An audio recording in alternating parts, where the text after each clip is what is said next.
I hope you've watched other videos and know enough about crypto that you're now looking to actually put the pedal to the metal and start investing, right? Well, keep in mind, I'm not a financial investor, but if you haven't done your research, I recommend you take a deep breath, exhale, and go do your research. Now, if you've already been researching crypto, there are lots of possible ways and strategies that you can use when looking to make money in the cryptocurrency market. And depending on your intentions, time, and effort, you can apply different strategies. Today, we're going to look at how you can actually start investing in crypto and what strategies and possibilities you have when investing. Let's get it.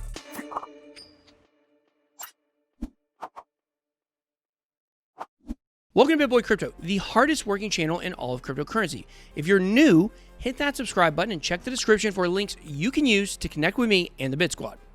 All right, guys, now that you've decided to start investing in crypto, there are some things you need to be aware of and consider before you ever think of actually getting off the starting line. First things first, don't trade assets you can't lose.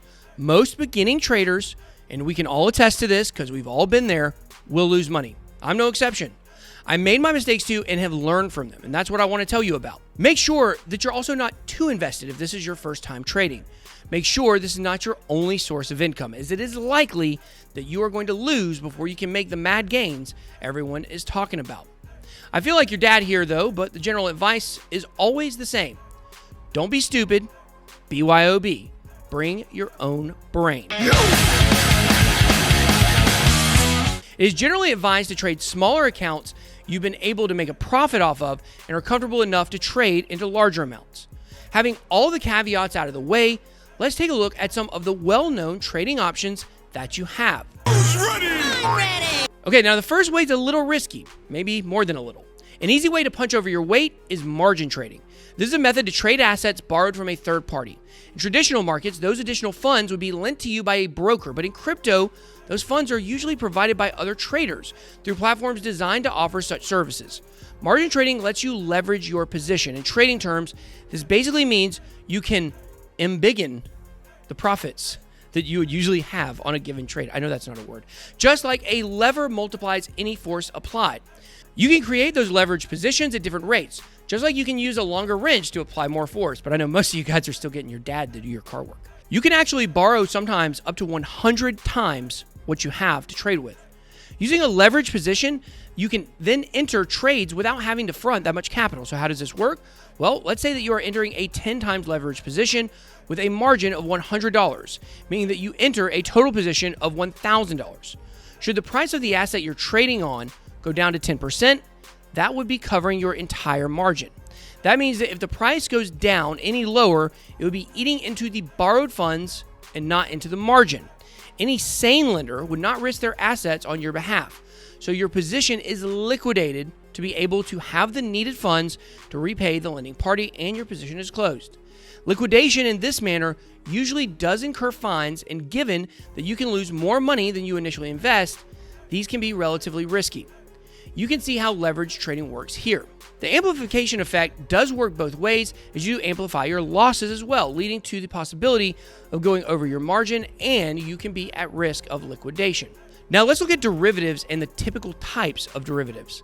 In short, a derivative is a financial asset with a value that is derived from an underlying asset or a group of assets.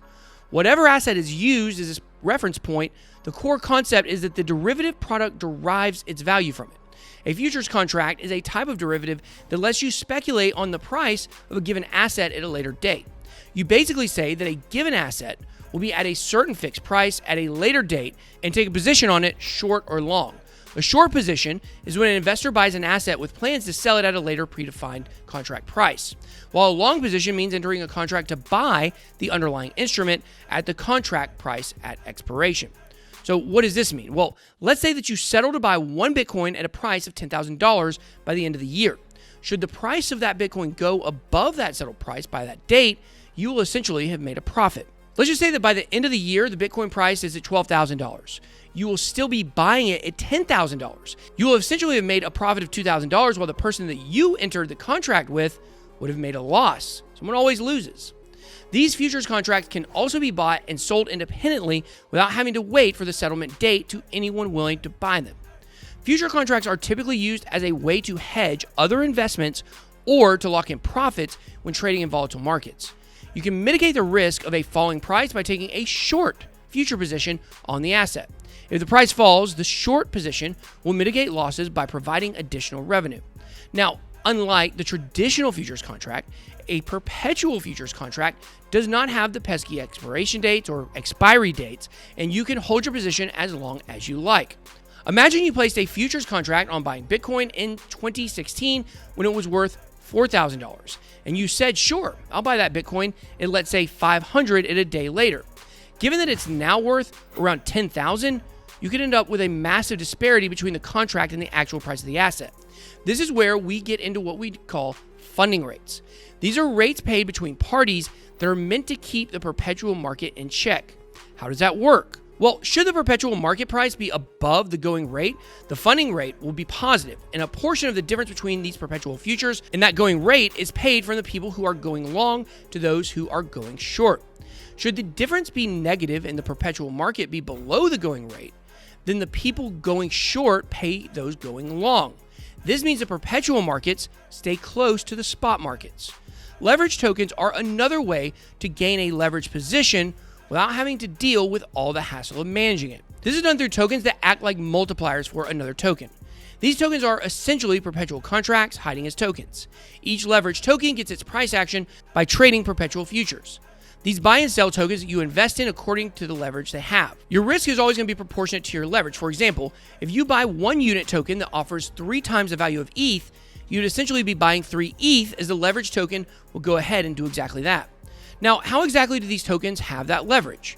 Every day, the leverage tokens rebalance, which means that each leverage token trades on the perpetual futures market in order to once again reach its target leverage. Should the markets move faster than usual or coins be at risk of liquidation, it will rebalance again during the day to avoid this. Just like in margin trading, the effects are amplified, and the leverage tokens will move much more violently than the coins that they are leveraging. But they do provide some benefits that tokens provide, like being traded. As you can see, there's a wide array of options to those looking to make money in cryptocurrency by trading. But now it's your turn. Are you considering taking a leverage position? Which other trading methods are you interested in? Let me know what you think in the comment section down below. I hope you enjoyed this video. If you did, please make sure to smash the like button and hit subscribe to become a member of the Bit Squad. Thank you so much for watching. Have a blessed day. BitBoy out.